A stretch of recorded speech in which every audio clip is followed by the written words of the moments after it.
एक नई सुबह गांव के बाहरी हिस्से में, जहां हरे भरे मैदान फैले हुए थे, एक चरवाहा रहता था, रामू। वह बहुत मेहनती और दयालु था। उसकी जिंदगी बकरियों की देखभाल में गुजरती थी। उसके पास कई बकरियां थी, लेकिन उनमें से सबसे प्रिय थी चमेली। चमेली बहुत सुंदर थी। उसका सफेद मुलायम ऊन सूरज की रोशनी में चमकता था। एक दिन चमेली ने एक नन्हे बकरी के बच्चे को जन्म दिया।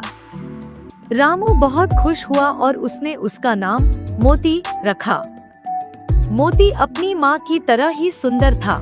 उसकी छोटी छोटी आंखें चमकती थी और वह अपनी छोटी छोटी टांगों पर डगमगाते हुए चलता था।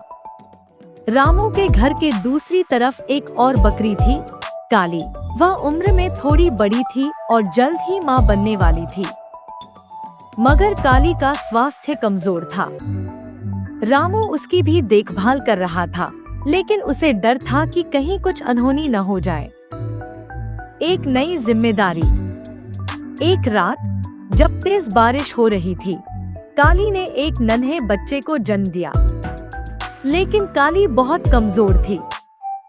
उसने कुछ ही घंटों में दम तोड़ दिया। रामू जब सुबह उठा तो उसने देखा कि काली अब इस दुनिया में नहीं रही, लेकिन उसका नन्हा बच्चा ठंडी जमीन पर पड़ा कांप रहा था। रामू की आंखें नम हो गईं। वह समझ नहीं पा रहा था कि अब इस छोटे बच्चे का क्या होगा। बकरी के बच्चे को अपनी माँ का दूध चाहिए होता है, और चमेली पहले ही मोती को दूध पिला रही थी।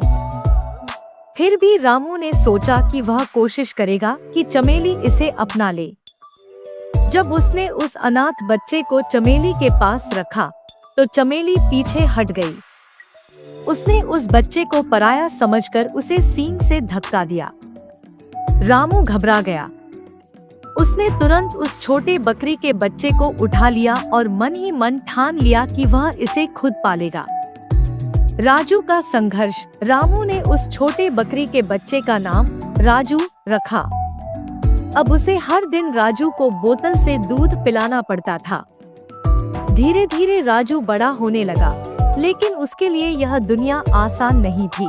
चमेली उसे नापसंद करती थी और मोती भी उसे अपने साथ खेलने नहीं देता था।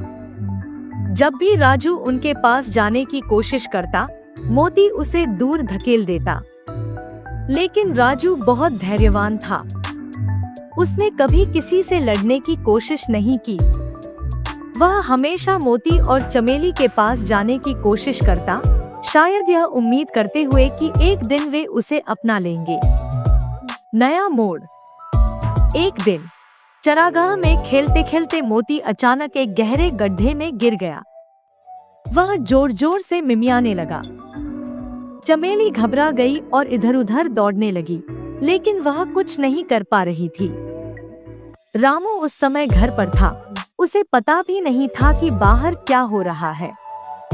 तभी राजू ने देखा कि मोती खतरे में है। वह बिना कुछ सोचे गड्ढे की ओर भागा और अपनी पूरी ताकत लगाकर नीचे कूद गया। वहां जाकर उसने मोती को धीरे धीरे धक्का दिया और ऊपर चढ़ने में मदद की। काफी मेहनत के बाद मोती बाहर निकल आया, लेकिन खुद राजू अब अंदर फंस गया था। चमेली ने यह सब देखा। पहली बार उसके दिल चमेली में राजू के लिए कुछ बदलने लगा था। मोती गड्ढे से बाहर आ गया था, लेकिन राजू अभी भी अंदर फंसा था। चमेली अपने बच्चे को सुरक्षित देखकर राहत की सांस ली, मगर उसकी नजर बार बार गड्ढे की ओर जा रही थी। राजू ने बिना सोचे समझे अपनी जान जोखिम में डाल दी थी, और अब वह खुद मुश्किल में था।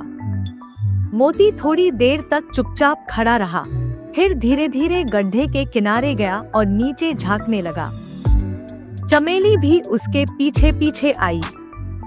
राजू ने ऊपर आने की कोशिश की, लेकिन उसके छोटे छोटे पैर मिट्टी में फिसल रहे थे। उसकी आंखों में डर था, लेकिन वह मिमिया नहीं रहा था। वह बस ऊपर देखने की कोशिश कर रहा था, शायद उम्मीद कर रहा था कि कोई उसकी मदद करेगा। अचानक एक बदलाव। चमेली ने देखा कि राजू बहुत कोशिश कर रहा था, लेकिन अकेले बाहर नहीं आ सकता था। मोती अपनी माँ की ओर देख रहा था, मानो उससे कुछ कह रहा हो। फिर जो चीज रामू ने कभी नहीं सोची थी, वह हुई। चमेली ने धीरे धीरे अपना सिर गड्ढे के अंदर डाला और अपनी गर्दन झुका दी। राजू पहले थोड़ा डर गया, क्योंकि चमेली ने उसे हमेशा दूर रखा था। लेकिन फिर उसे समझ में आया कि चमेली उसकी मदद करना चाहती है। राजू ने हिम्मत जुटाई और धीरे धीरे चमेली की पीठ पर चढ़ने की कोशिश की। मोती भी अपने छोटे सींगों से उसे ऊपर धकेलने लगा। कुछ देर की मेहनत के बाद आखिरकार राजू बाहर आ गया। राजू की नई जगह। राजू बाहर आकर कुछ देर तक कांपता रहा। उसकी टांगें थक चुकी थी, लेकिन उसकी आंखों में चमक थी। चमेली ने उसे सूंघा और पहली बार उसे अपने पास रहने दिया। यह राजू के लिए एक नई शुरुआत थी। रामू जब वापस आया तो उसने देखा कि चमेली अब राजू को अपने पास रहने दे रही थी। यह देखकर उसे बहुत खुशी हुई। धीरे धीरे राजू और मोती साथ खेलने लगे।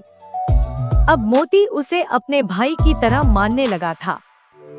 चमेली भी राजू को प्यार देने लगी थी। लेकिन क्या यह